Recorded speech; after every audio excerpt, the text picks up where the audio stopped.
What if the most selfish thing you could do is actually the most powerful?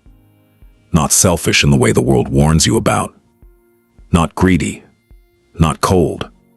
But selfish in the sense that you stop bleeding your energy into every direction, except the one that actually matters, your own growth. Most people will never tell you this, because most people are too busy watching each other. Look honestly at your life right now. How much of your mental energy today was spent thinking about what someone else is doing?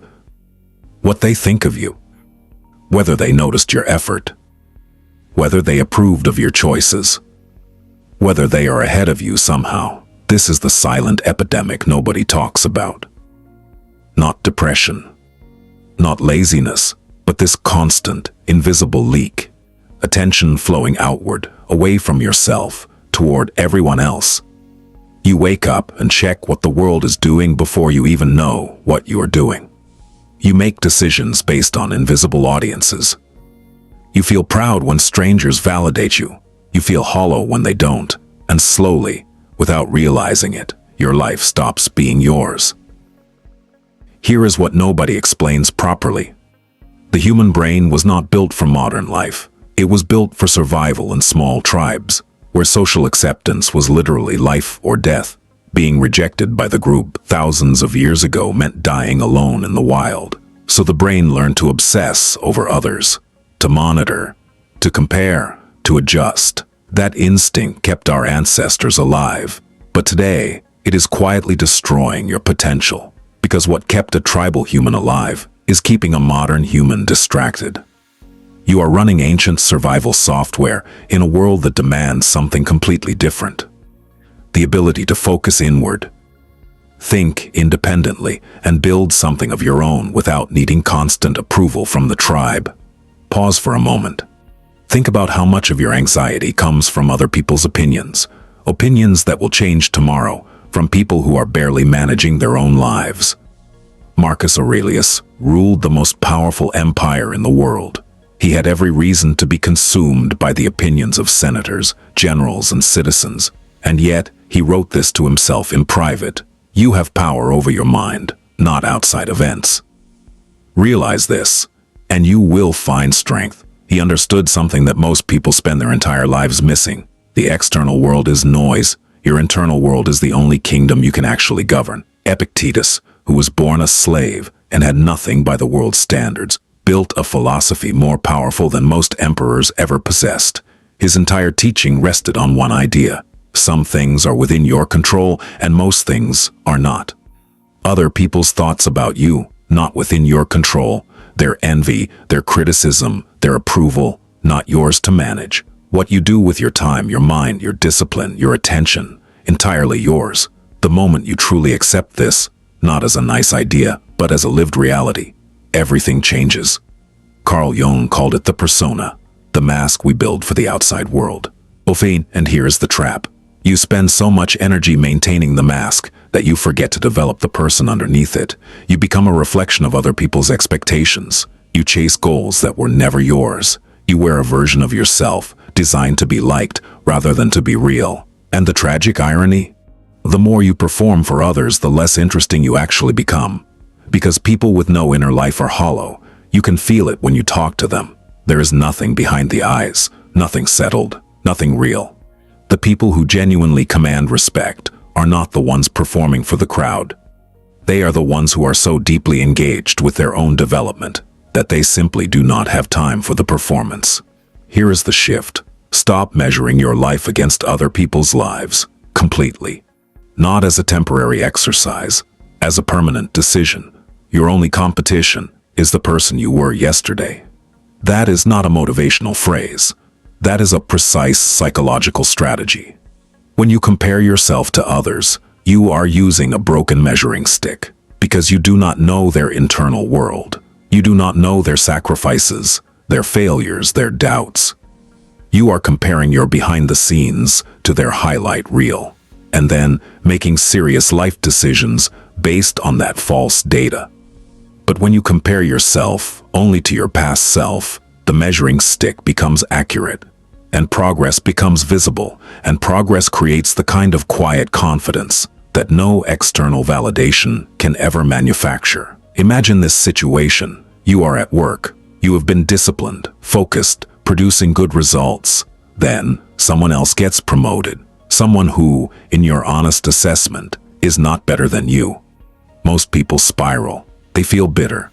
They start performing for visibility instead of working for mastery. They talk more and produce less.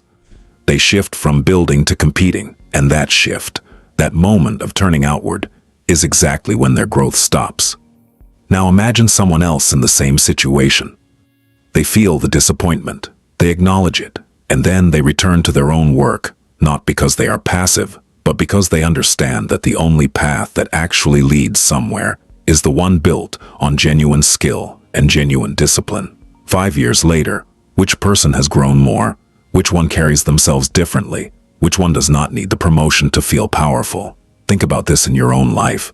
Where are you performing instead of building? Seneca wrote, "It is not that I am brave, it is that I know what is worth fearing." Most people fear irrelevance. They fear being unseen, so they spend their lives making noise. But Socrates, a man who could have saved his life by simply telling people what they wanted to hear, chose death over intellectual compromise, not out of stubbornness, but because he understood that a life built on other people's approval is not actually a life. It is an extended audition. Aristotle spoke of eudaimonia, often translated as happiness, but more accurately translated as flourishing. And flourishing, in his definition, came from living in alignment with your highest nature, not from being liked, not from being admired, but from becoming what you were capable of becoming. This is the oldest wisdom in Western philosophy, and almost nobody lives it. If this kind of perspective resonates with you, if you feel that most content out there is too shallow for what you are actually searching for, consider subscribing. This channel exists for people who want to think more deeply, not just feel temporarily motivated. Now, some honest questions. When was the last time you made a decision purely based on what you wanted, not what you thought others expected? When was the last time you sat in silence with your own thoughts, without immediately reaching for a phone, a conversation, or a distraction? What are you actually building, not what you tell people you are building? What are you actually constructing day by day with the hours you are given? And here is the hardest one. If no one was watching, no social media, no colleagues, no family waiting for results, would you still do what you are doing? Would you still want what you say you want? Your honest answer to that question tells you almost everything about your relationship with yourself. There is a compound effect to focusing on yourself. Every hour you spend developing your mind instead of monitoring others, you grow slightly. Every decision made from genuine self-knowledge instead of social pressure makes you more yourself. And over months, over years, the difference becomes extraordinary. People who master this, who truly, deeply stop caring what others think and redirect that energy inward, develop something that cannot be faked and cannot be taken. A kind of settled self-possession. A groundedness that others feel immediately but cannot quite explain. They are not arrogant. They are not cold. They are simply complete, in a way that most people never become, because most people never stopped looking outside long enough to build something real inside. That is the long-term advantage, not wealth, not status, not even success in the conventional sense. Identity, clarity, an inner life rich enough that the external world loses its power to destabilize you. Here's the final thought. The world will always have opinions about your life.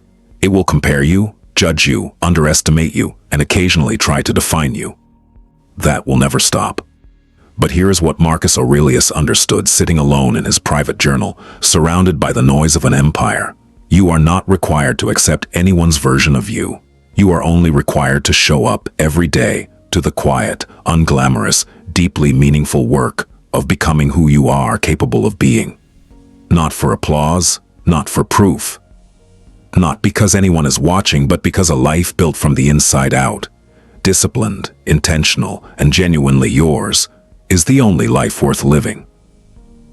Focus on yourself, not as an act of selfishness, as an act of profound respect for the one life you have been given.